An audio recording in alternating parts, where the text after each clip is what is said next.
Vous avez grandi en silence, sans qu'on voie votre souffrance.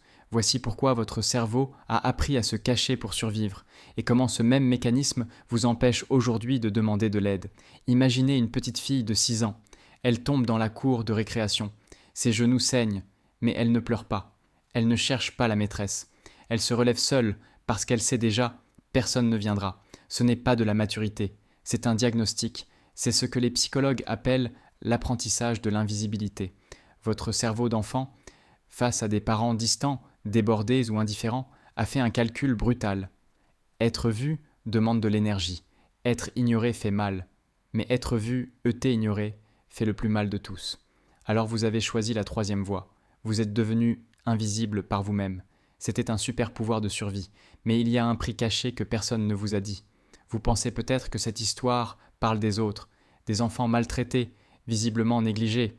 Mais non, je parle de vous, celui qui avait des vêtements propres, des repas à l'heure, des bonnes notes, parce que l'ignorance émotionnelle ne laisse pas de traces visibles, elle laisse des cicatrices invisibles. Vous avez appris que vos émotions dérangeaient, que demander de l'aide était une faiblesse qui coûtait cher. Alors vous avez construit une forteresse, solide, impénétrable. Seulement voilà, la forteresse qui vous a protégé devient votre prison. Regardez vos relations aujourd'hui. Vous êtes celui qu'on appelle quand ça va mal, celui qui écoute, qui comprend, qui ne demande jamais rien en retour. Vous croyez que c'est de la générosité, mais c'est votre cerveau qui rejoue le même scénario. Donner pour ne pas avoir à recevoir, être fort pour ne pas montrer que vous êtes brisé.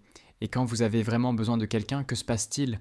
Votre gorge se serre, vos mots s'étranglent, vous ressentez une honte physique, comme si demander de l'aide était une trahison de votre enfant intérieur. Ce n'est pas de la timidité, c'est une réponse conditionnée, gravée dans vos circuits neuronaux avant l'âge de raison.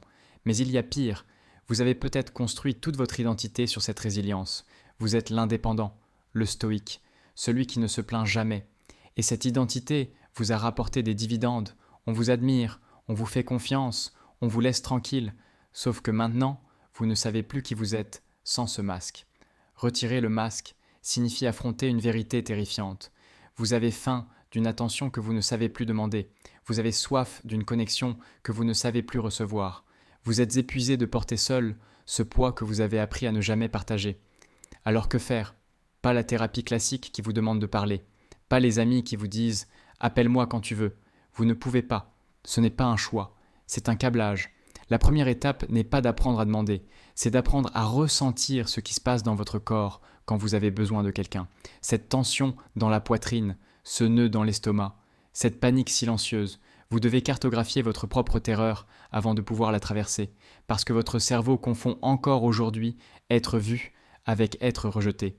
Demander avec déranger, exister avec faire mal. Mais voici la vérité qui change tout. Votre cerveau peut se réapprendre.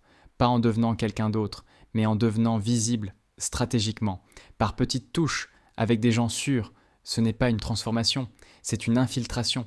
Vous apprenez que montrer une émotion ne détruit pas le lien, que demander de l'aide ne vous rend pas redevable, que votre existence n'est pas une charge pour les autres. Chaque fois que vous laissez quelqu'un entrer, même un peu, vous réécrivez le code de votre enfance.